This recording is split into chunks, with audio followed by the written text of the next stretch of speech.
নমস্কার, আমি মৈত্রী। আর আজকে আমি একটু অন্যরকম একটি বিষয় নিয়ে কথা বলবো। হয়তো আমার কথা অনেকেরই আজকে অপছন্দ হতে পারে, তবু মনে হলো তাই নিজের বহিঃপ্রকাশটা না করে আর থাকতে পারছি না। সোশ্যাল মিডিয়া খুললেই কিন্তু তুমুল ঝড়। কিসের ঝড়?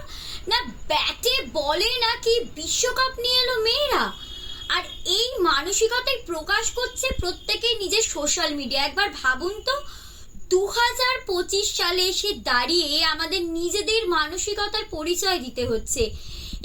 মেয়েরা নাকি ব্যাটে বলে জিতিয়ে উন্মাদ, মানে প্রতিটি মানুষের মনে মুখে একটাই কথা যে মেয়েরা বিশ্বকাপ নিল। কেন 2025 সালে দাঁড়িয়েও আমাদের নিজেদের মানসিকতার প্রকাশ করতে হচ্ছে? কি আশ্চর্য বিষয়, তাই না? হরমনপ্রীত কৌর, এই নামটা হয়তো অনেকেরই মনে নেই। যেরকম বিরাট কোহলি, সচিন তেন্ডুলকর, মহেন্দ্র সিং ধোনি এবং কপিল দেব, এই নামগুলো কিন্তু ক্রিকেটের প্রত্যেকের ঠোঁটস্থ, কিন্তু মহিলা ক্রিকেট দলের অধিনায়কের নাম হয়তো অনেকেরই না জানা।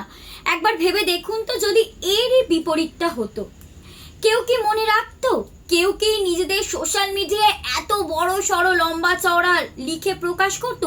যদিও যার যার এটা ব্যক্তিগত বিষয়, সে বিষয়ে তাদের নিয়ে আমি কোনো আলোচনায় যাচ্ছি না। শুধু একটা কথা মনে রাখুন, যদি এর বিপরীতটা ঘটতো, কেউ কি মনে রাখতো এই একটা গোটা দল কিভাবে ফাইনাল পর্যন্ত এলো?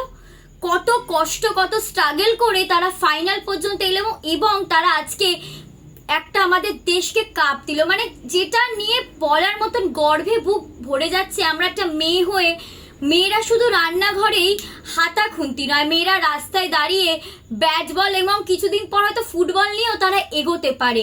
মেয়েদেরকে এগোতে সাহায্য করুন, এবং প্রত্যেকটা শুধু ক্রিকেট ফুটবলের প্রতি খেলাধুলো নয়, সব ক্ষেত্রেই কিন্তু মেয়েরা দশভুজা, এটা মনে রাখতে হবে। মেয়েরা কিন্তু প্রমাণ করলেই প্রকাশ পায়। হ্যাঁ, এটাই বাস্তব। আজ তারা প্রমাণ করে দিয়েছে বলেই তারা কিন্তু প্রকাশ পাচ্ছে। এরকম প্রত্যেকটা সাধারণ মেয়ে যাদের মনে অনেক রকম স্বপ্ন রয়েছে, কিন্তু কিভাবে তারা তাদের স্বপ্নটা প্রকাশ করবেন বুঝতে পারছেন না, তাদেরকে একটাই কথা বলার, আপনারাও এগুন, আপনারা পারবেন, আপনারা এগিয়ে আসুন আর নিজেদেরকে প্রমাণ করে দিন। আমরা নারী, আমরা পারি।